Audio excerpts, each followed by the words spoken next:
नमस्कार। Observations with experience के इस चैनल पर आपका स्वागत है। मैं हूं आपका मित्र असीम सक्सेना। ईश्वर ने जब सृष्टि बनाई तो 84 लाख योनियां भी बनाई। उसी में शायद एक योनि भूत योनि भी है, जैसा कि कथावाचक विद्वानों ने अपने विचारों में कई बार इस बात का उल्लेख किया है।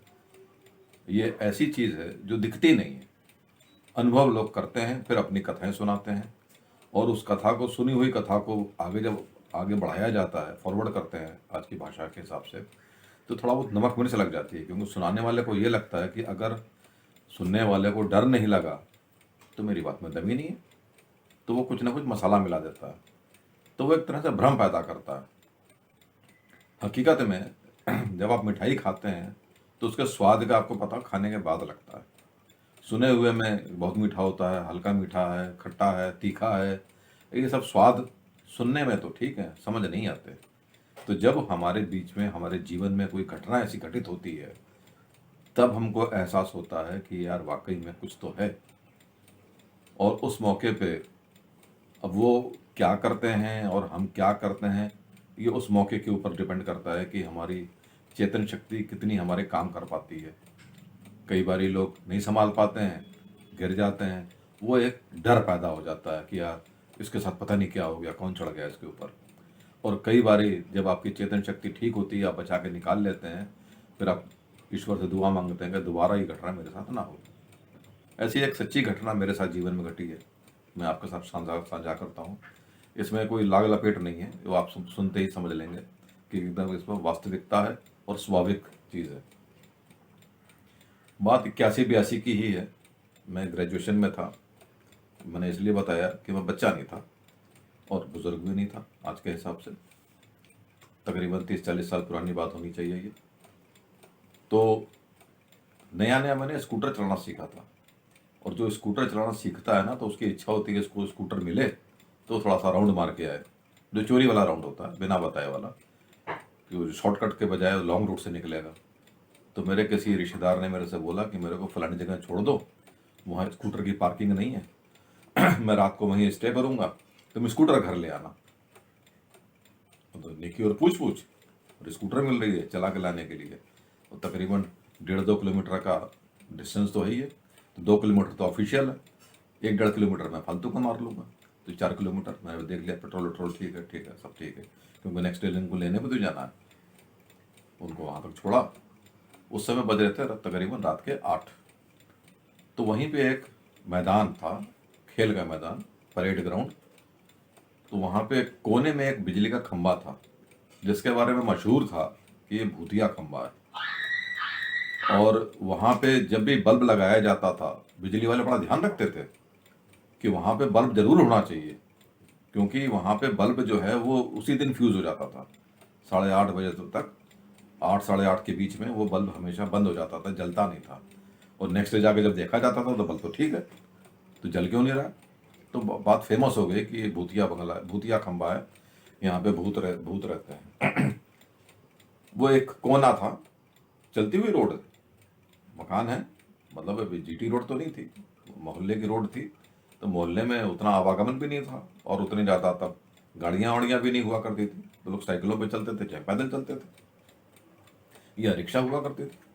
तो उस मौके पे उस खंबे के ऊपर ज़्यादा फोकस होता था, क्योंकि अगर वो लाइट बंद हो जाए तो चारों तरफ घटाटोप अंधेरा हो जाता था। तब ये कल्चर नहीं होता था कि हम अपने घरों के बाहर लाइट लगाएं जो सड़कों पर रोशनी दे। घर भी बहुत बड़े बड़े होते थे, मकान बहुत बड़े बड़े होते थे, अगर लाइट होती थी तो वो बगीचे में रह जाती थी। सड़क तक तो रोशनी स्ट्रीट लाइट की ही होती थी, और स्ट्रीट लाइट वो बंद हो जाती थी। और फिर अगल बगल जब अंधेरा हो जाए तो ये घटना और डरावनी होती थी, कोई भूत है वहाँ पे, तो लोग वैसे ही नहीं जाते थे, तो वो एरिया वैसे ही सन्नाटा हो जाता था। तब ये सोने पे सुहागा हो जाता था, एक तो लाइट नहीं, ऊपर से वहाँ पे सन्नाटा।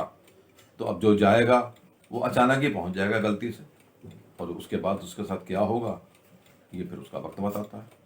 तो उस दिन में उनको छोड़ कर जब आ रहा था तो मेरे दिमाग से ये बात स्लिप हो गई कि इधर नहीं जाना है। मैं सोचा कि चलो एक बार परेड ग्राउंड के ग्राउंड लगाऊंगा, उसके बाद अपना वहाँ से घर निकल जाऊंगा। हम तो स्कूटर चलाने के मौज में थे, स्कूटर मिली, चला के वहाँ तक ले आए। और जब वहाँ पे हम आए तो मैंने गलती से उसी तरफ गाड़ी स्कूटर को मोड़ दिया कि जिधर वो बिजली का खंभा था।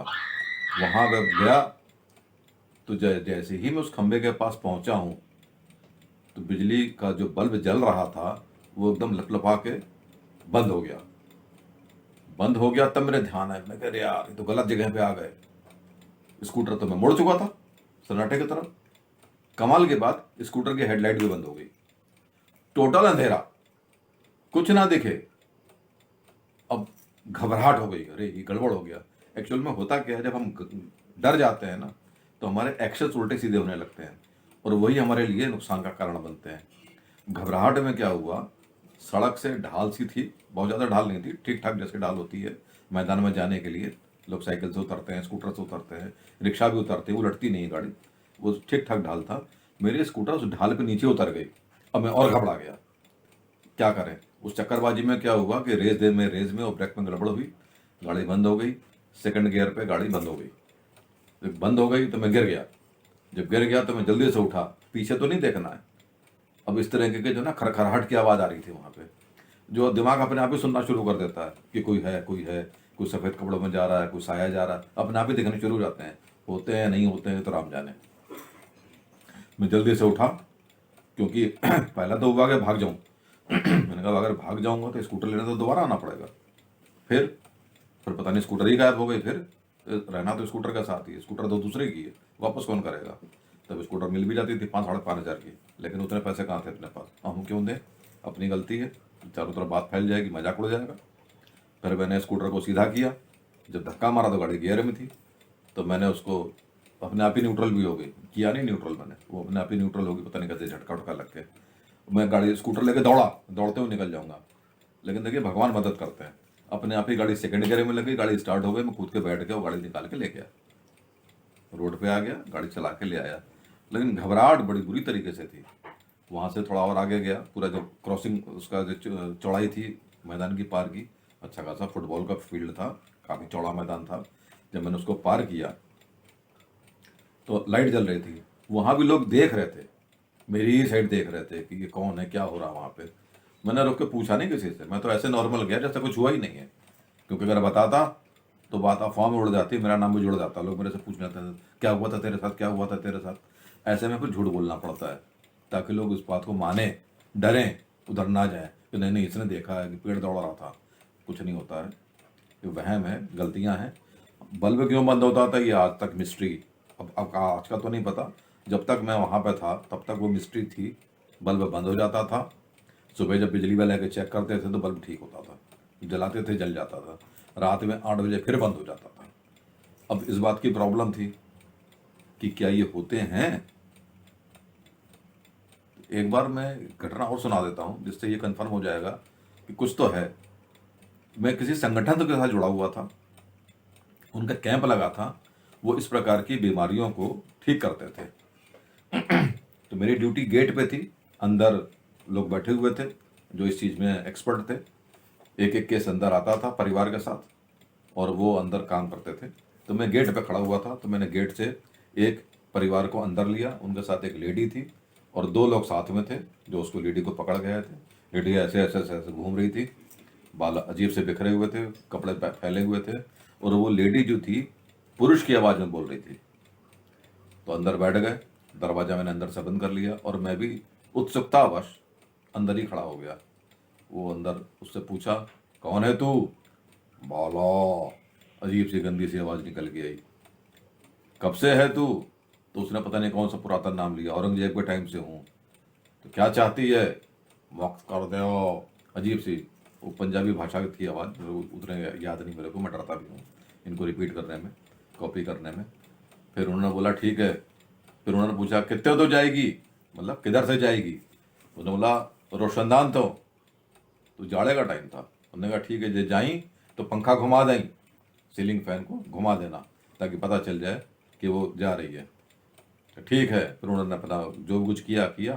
फिर थोड़ी देर में पंखा घूमा और रोशनदान का जो ढक्कन था खिड़की का वो यूँ खुला और उसके बाद फिर यूँ बंद हो गया। तो कोई चीज़ निकल गई और जैसे ही वो निकल के गई है वैसे जो लेडी थी वो एकदम से उठ के बैठ गई और एकदम से अपने कपड़े वपड़े ठीक करने लगे कि मैं कहाँ हूँ। तो ये तो ये चीज़ होती है, ये तो मैंने देखी है, आप लोगों ने भी देखी होगी, लेकिन इसको बस यहीं तक रखें, इसको हम अपने जीवन में ना घुसाएं। ये एक अनुभव है, जैसे डिक्शनरी का हमने कोई वर्ड देख लिया, उसकी मीनिंग देख ली, बस बात खत्म हो गई। यहाँ तक देखने के लिए बहुत बहुत धन्यवाद। आपका दिन शुभ हो। नमस्कार।